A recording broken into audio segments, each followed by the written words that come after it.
I've just mixed in all of the ingredients now, the cooked red lentils, all the rice, and my onion, pepper, and celery saute mixture.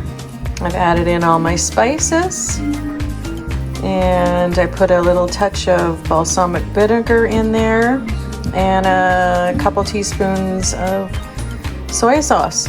So that's my filling for my cabbage rolls.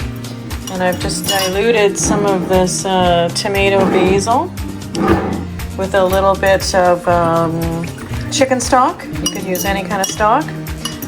And I'm gonna start to assemble now.